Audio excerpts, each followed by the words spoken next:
to another episode of A Walk on the Wise Side show, where we always aim to bring wisdom, insights, education, and some degree of information to help enlighten and empower you in your business and your personal lives, wherever you are tuning into right now from anywhere in the world. And we want to take a moment to acknowledge our friends and followers from the US and Australia who are winding us up by having a greater degree of freedom than we seem to have here in the UK at the moment.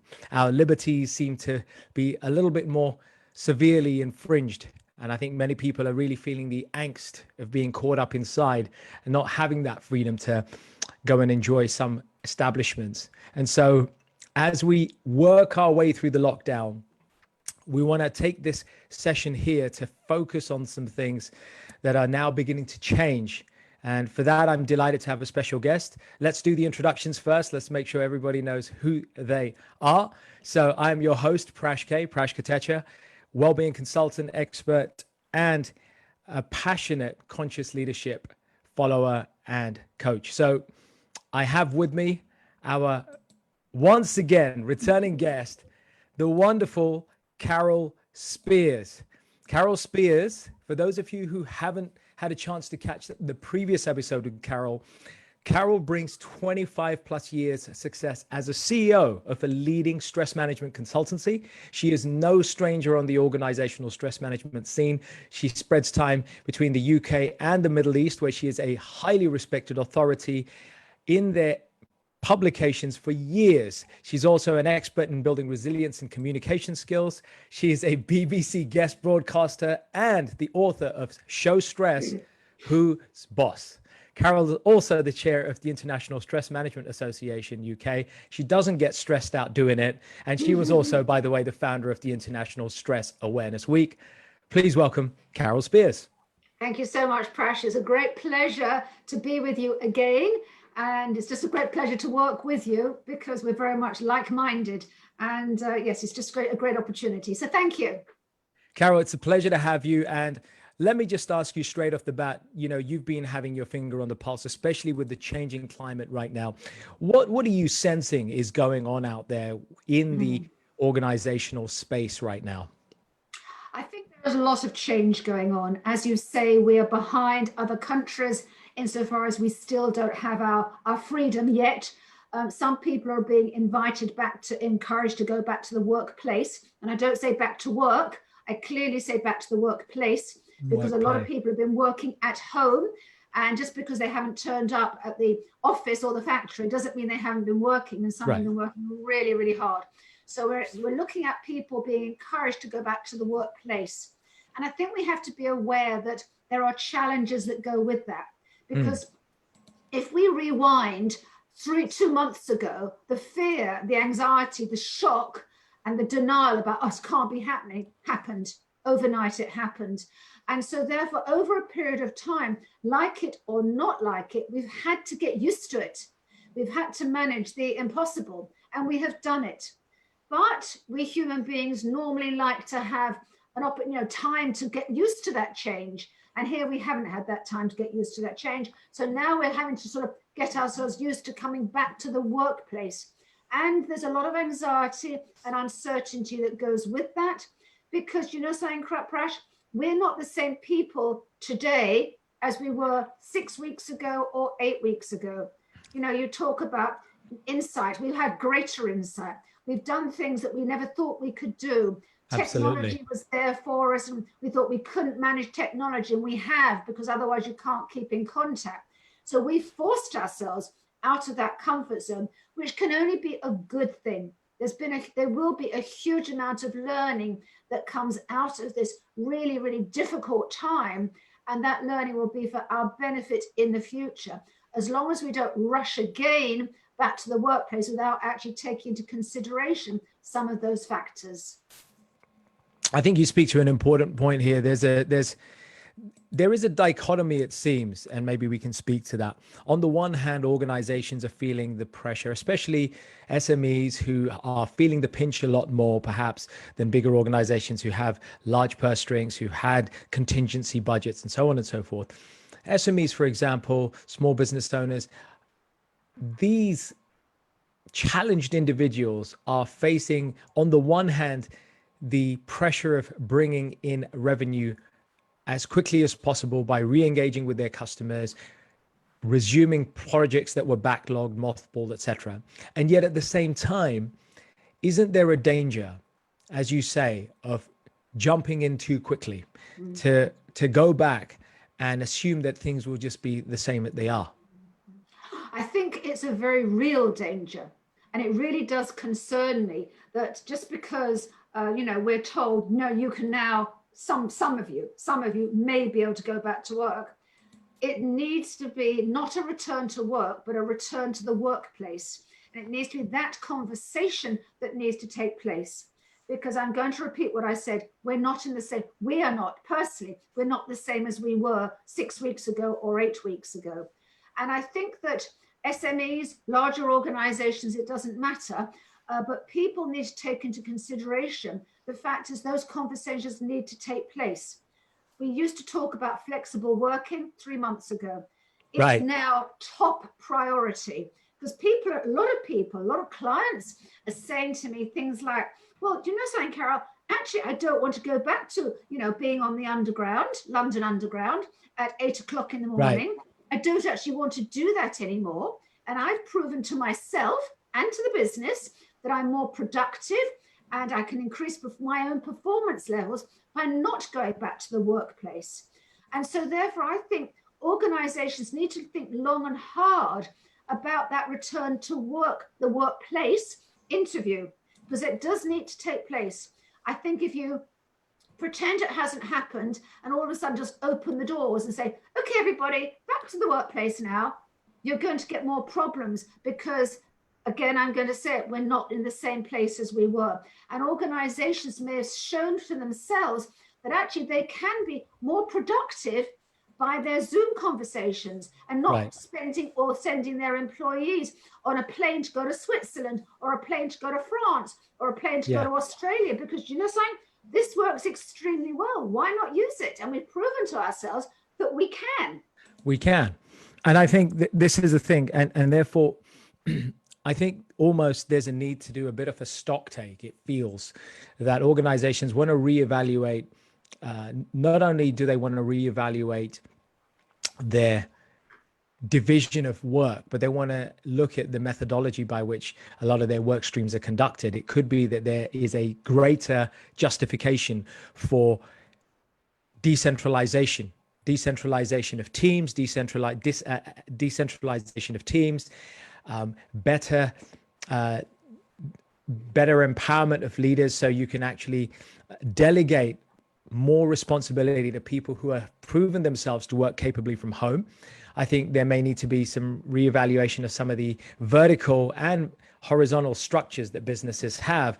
And I dare say businesses are probably looking at how they can now streamline their operations, which of course now then leads to potential shedding of personnel. And that's a sore point for everybody. Is there something you can say here from your abundant experience, Claire, that could help individuals who are at the receiving end of that, who may potentially be the ones who are going to be called in by their HR guys and said, look, we don't have space for you. We're streamlining. We may not have this role for you in 3 months. I think that's a very real issue, exactly what you've said. And I think that people at this point, at this moment in time, need to be thinking ahead. We have had too many shocks and surprises over the last 3 months. This is one situation where I'd say, let's take control back ourselves. Let's look at the fact is that maybe you will be let go. Maybe you will have to reinvent yourself. Maybe you will have to think outside of the box. It could be that you hadn't planned for it, and almost certainly you wouldn't have planned for it. But I would start looking at your CV. I'd start looking at the fact is, what are your skills? What are your strengths? What do you like doing? The chances are, if you like doing something, the chances are you're probably good at it.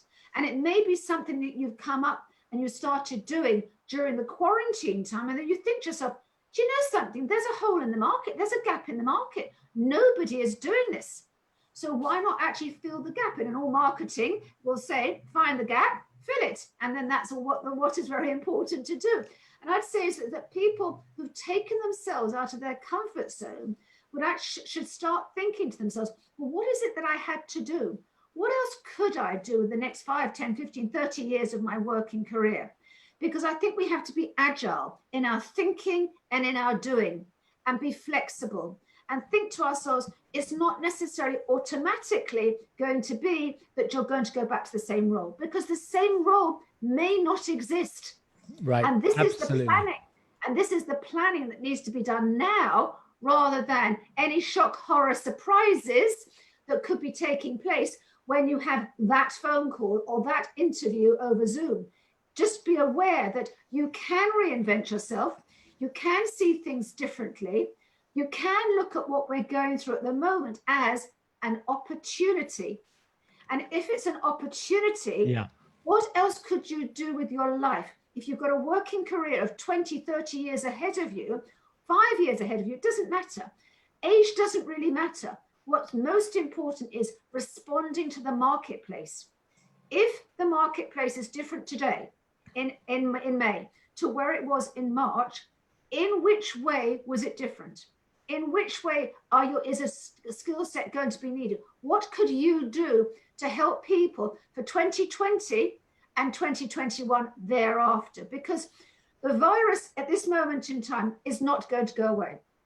We may be managing it, but we're still at this moment losing a lot of people. So even though we're allowed to start going back to the workplace, it's still very gently, and how that's done is extremely important, because if you rush too quickly back into that and don't have the return to the workplace interview, you'll be remembered for the fact is that you haven't actually handled it particularly well. So what comes out of that piece is to think about how can you repurpose yourself, what it is that you say and what it is that you're doing.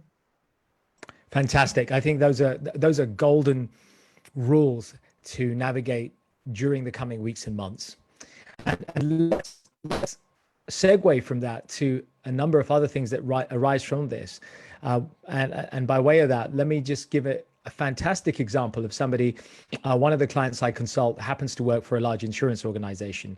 And interestingly, one of the approaches they've taken, which I found really quite novel and refreshing, is that they've said to their staff, look, we have to tighten our budgets. We're going to have to shed some sort of expenditure, but we don't want to let all of you go. So what we're going to look to do is we're going to create an opportunity where we will bring our soft skills providers services to you so you can retrain in other areas. And rather than letting you guys go, we may cut your days back to 3 days a week or 4 days a week, but you can use that other time to start upskilling, alluding to your point, upskilling in areas that you may have a passion or an interest or a talent for. So they're almost facilitating the ability of their employees to go and be freelancers on the side, where there's no conflict of interest, of course. And so I think that sort of forward thinking, that sort of alternative thinking from organizations to see how they can empower their employees rather than making them, because here's the other thing, if they walk back in and the employees are feeling there's going to be absolutely a loss of engagement already. People may not be adhering to company culture as much as they used to. A lot of paradigms have been shaken up and people's allegiances have been thrown in question.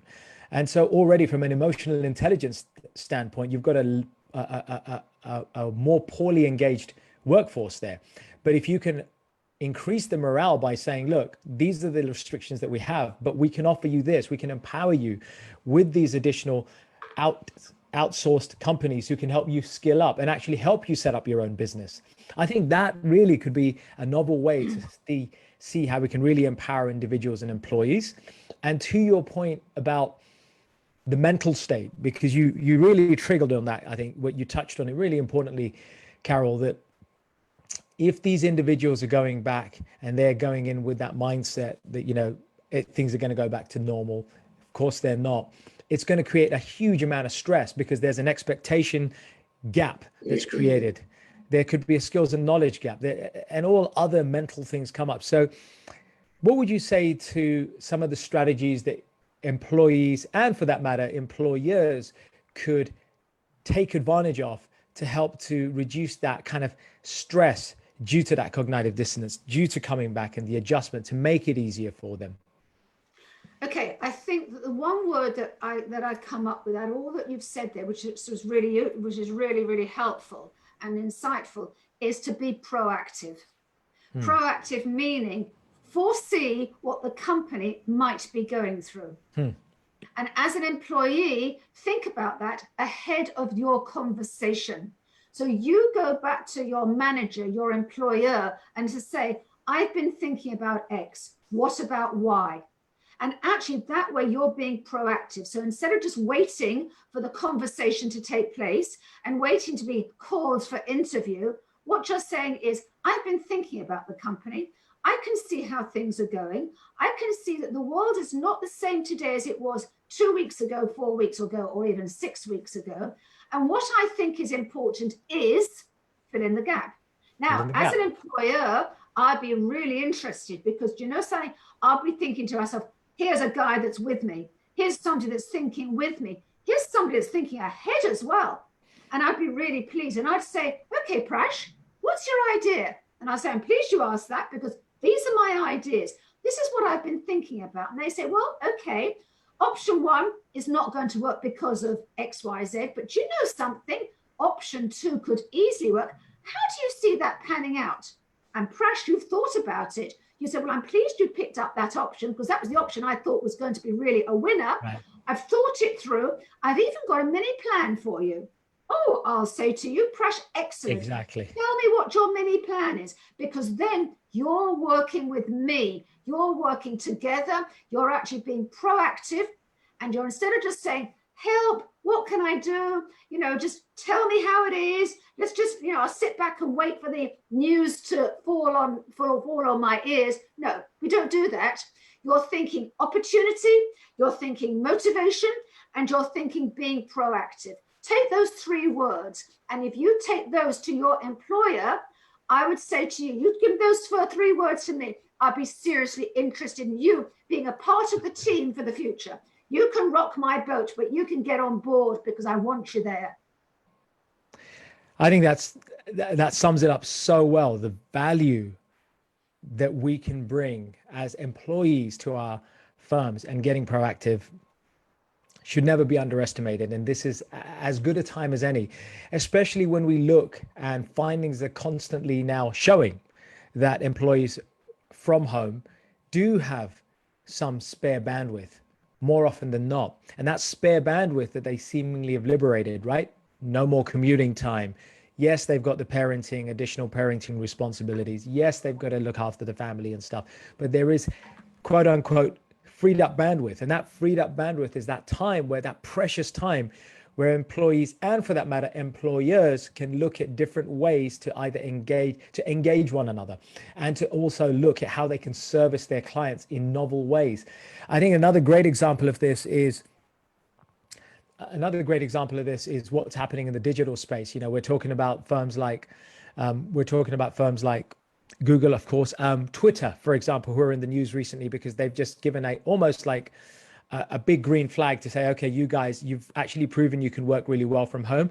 We want you to work from home. I was speaking to somebody who's close to some Twitter personnel, and they were saying how they're actually doing exactly this kind of decentralization and reinvesting in their talent pools. And they're actually looking to see what new talents can come out. They're even having certain members of teams just become full-time mentors. That's all they do. They've just given up their other responsibilities and workloads, and all they now do is just be mentors for everyone else. So rather than dealing with concerns around stress and anxiety, and you've got people now within the organization, trusted individuals who are already part of that infrastructure and culture, who are able to be those supports for people, and they've just become full-time in doing that. And so I think it goes to what you say, being proactive, looking at what can be what's coming up on the landscape, and knowing that there is a certain amount of uncertainty, it's just seeing how we can excavate what we have within the organization already in terms of the human resources and the facilities that the organization have. I think that the uncertainty, even though we humans don't normally like that, and I appreciate that most of us, not everybody, most of us don't like that, we've proven to ourselves that we can come out the other side. So if I were running a training course and talking about managing, the stress of uncertainty, they'd all just listen academically. You're now listening through experience and empathy, because people have now actually think, I can actually do it. This is no longer Carole training us. This is no longer Carole writing a paper or a book. I've actually proven to myself that I can. Yeah. So you're not in the same place. And the fact is that, we don't want there to be any surprises. We've had the surprises. Let's look now at what we can actually do. And if you can do more than you thought you could do, isn't that a huge learning for us? Because isn't that huge growth for us in terms of personal development? And as an employer, I'd be delighted for somebody to turn up on my doorstep and say, Carole, do you know something? I've been thinking about X, Y, Z about the business. How about we do it slightly differently? And I'll say, cool, let's listen to that. What's in your mind? And what are the bottom line benefits to our clients? And they will tell me, and I think, do you know something? I like that idea, because you're forward thinking, you're positive, you're thinking ahead, because we have to think ahead. We need to be more agile in our thinking. We need to be more flexible in our working. Those are the kind of words. We're now moving on from the area of isolation and quarantine, because we're coming out of that. But we nevertheless need to take the fact that there's still a lot of people in that isolation. So there's a lot of people who actually don't want to leave their homes because maybe they've got young children, maybe they've got elderly parents. There's going to be that situation. So how can we all work together and pull together? And if Twitter can prove that their team can work like that, then for goodness sake, let's learn from all of that. And I would say to you, not everybody is attuned to home working. That is fact. And I think we've said this before in our last interview. Not everybody's suited for that. But nevertheless, there are things that you can do to help you along the way, because your employer may say to you, I want you to work from home. And you may think, well, actually, no, I'd much rather come back to the workplace. They may say, no, I'd want you to work from home. So instead of saying, oh my God, no, I can't do that, what you'll actually say is, okay, this is what I need. I need peer group support. I need regular meetings. I need briefings. I'd like to come into the office maybe once a week. Say what it is that you need, because now, over the past 3 months, 2 to 3 months, you have learned what your requirements are. You've learned you can actually come out of your comfort zone, but you've also learned what you actually need. And that needs to be passed on to your employer, so they can say, that's what's needed. We can resource that for you. And the fact that you're thinking ahead like that, there can be nothing more important. Absolutely fantastic. And to draw this session to a close, let's talk about the employer for a second. These are fantastic tactics for employees to embrace and take on board everything you've said. Now, you've touched on two things certainly that are close to both our hearts. Peak performance and productivity, so being productive, and the other one being empathy, a great trait of emotionally intelligent leaders. What other key takeaways could leaders tuned into this interview take away to start to do more of? One word. One word. Communicate. Communicate, communicate, communicate. There is nothing more. That is everything. That is absolutely everything. I appreciate that not every leader has good communication skills. Not every leader has good communication skills face to face, let alone via Zoom or on our WebEx, whatever else it's going to be. So true. Yeah. There is nothing more important to get to the heart of somebody, because it's the heart. You get to the heart of somebody and they will slog their guts out, not literally, but they'll work extremely hard for you. If you get to their heart, if you get to their passion, if you get to their belief, if you get there, and the only way you're going to do it is not by another paper that you're going to send around, is by communicating, is by making time for somebody. It's about being approachable and making time, not having, making time to listen. because there's nothing more than your employees. Your employees will carry you forward into the future. Yes, there may be some adjustments, but yes, don't lose their goodwill, because it's the goodwill that you need to actually get them on board your team so that they will carry your business into your future. Incredible. I think that sums it up so well. And for anyone who's watching and on the fence, Carole has dispelled any resistance about you not being a great communicator. As you rightly said, it's not about having time, it's about making time, and making time for your individuals, for your teams, for your downlines, and even for the grassroots employees. Just having that open door policy, we have the ability to do that as leaders. And I think one of the things that I love speaking about when consulting in this area of conscious leadership is vulnerability. For leaders to be able to show some of their vulnerability in a way that's authentic, in a way that really touches the hearts of their workforce and helps the workforce to realize that this is just a human being, just with a higher title, but they're still a human being. They're still bound by the same problems that we all have. That creates a sense of camaraderie, and I think it will allow a sense of trust, and it will make it easier for both employee and employer to be able to navigate the weeks ahead with the strategies that you just outlined in this session here. So I think I'm very grateful. Leaders are absolutely key. Leaders are the ones who need to say to their employees, I need your help. What ideas do you have? So when I talk about the employee being proactive, it needs to come from both sides, but both sides need to have 2 ears listening and not just half an ear listening and listening to the phone at the other time. There's nothing more important than actually the leaders having the skill set, the communication skill set, in order that they can actually do that. Not every leader is a great listener. I get it. Not every leader is, many leaders are promoted into post where because of their technical skills and not because of their, their EQ skills and the communication skills. It's more like IQ, yeah. But that's fine. But that's absolutely fine, because there's training and you can do that. The first thing is, what can we do to actually help? How can we go forward? Get your team on side, get your passion over to them, get them motivated, and get them to say, how can we do all of this together? Brilliant, Carole. That is golden. That's a great summary of where we feel everyone can benefit from some of these tactics in the sessions shared.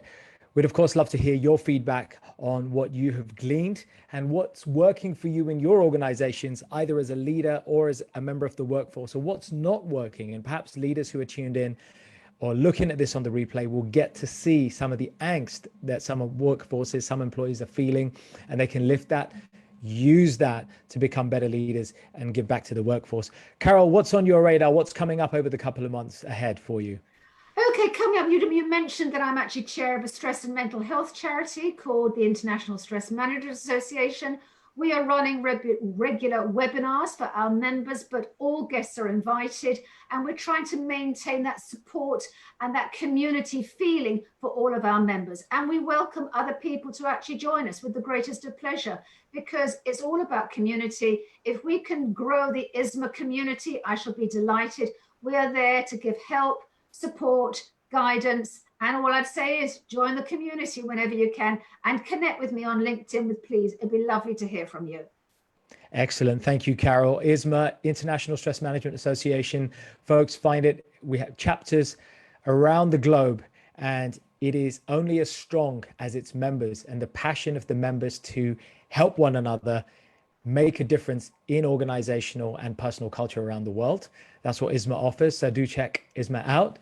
Drop us a line if you have any questions on that. And also, in closing, and touching on this very important point about emotional and conscious leadership, there's an offering that I would love to discuss with you. If you're wanting that additional support, we have programs that are specially designed to assist supporting workforces, helping with their mental health, their well-being, whilst they're working remotely, and helping them to cope so that organizations can honor their legislative and organizational responsibilities to their workforces, seeing them be more productive and engaged, and for leaders to help them through. And Carole, I know we touched on this last time, leaders all too often give up their oxygen mask to help their workforce, and they suffer themselves, and they suffer in silence. And I know you're a big proponent about leaders being vocal and, as you say, communicative about what's really going on for them.